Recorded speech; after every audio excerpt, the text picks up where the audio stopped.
on this biannual sanctions schemes.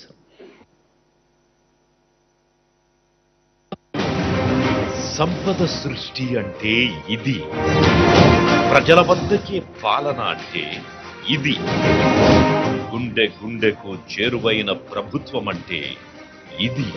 గడప గడపలోనూ సంతోషం చూడాలని, ఇంటింట ఆనందం ఉండాలని తప్పించే మనసు మన ప్రభుత్వంది అని చెప్పడానికి గర్వపడతా ఉన్నా.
వెళితే అదే ఈ ప్రభుత్వం మాత్రం కార్డులు లబ్ధిదారులను పెంచుకుంటూ వెళుతున్న విధం కనిపిస్తోంది.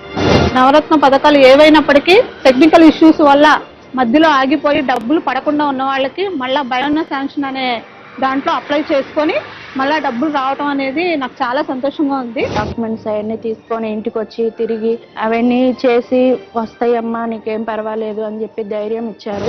2023 ఆగస్టు 1 నుంచి డిసెంబర్ 31 వరకు వివిధ సాంకేతిక కారణాల వల్ల సంక్షేమాభివృద్ధి ఫలం పొందని 68,990 మంది లబ్ధిదారులకు 97.76 కోట్ల రూపాయలను బటన్ నొక్కి వారి వారి ఖాతాల్లోకి నేడు జమ చేస్తున్నారు గౌరవ ముఖ్యమంత్రి శ్రీ వైఎస్ జగన్మోహన్ రెడ్డి గారు.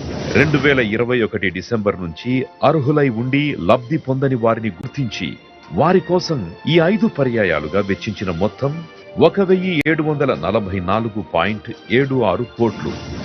వీటితో పాటు కొత్తగా అర్హులైన మరో 1,17,161 మంది పెన్షన్లు, ఇంకో 6,314 మందికి ఆరోగ్యశ్రీ కార్డులు, మరో 1,11,321 మందికి రైస్ కార్డులు, ఇంకో 34,623 మందికి ఇళ్ల పట్టాలను కూడా నేడు అందిస్తోంది జగనన్న ప్రభుత్వం.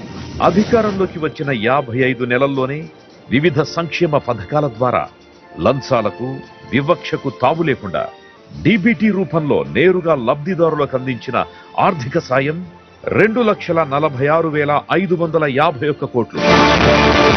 ఇది నభూతో నభవిష్యతి, గతం చూడని ప్రగతి. జగనన్నకు మాత్రమే సాధ్యమైన ప్రజా పరిపాలన ప్రఖ్యాతి.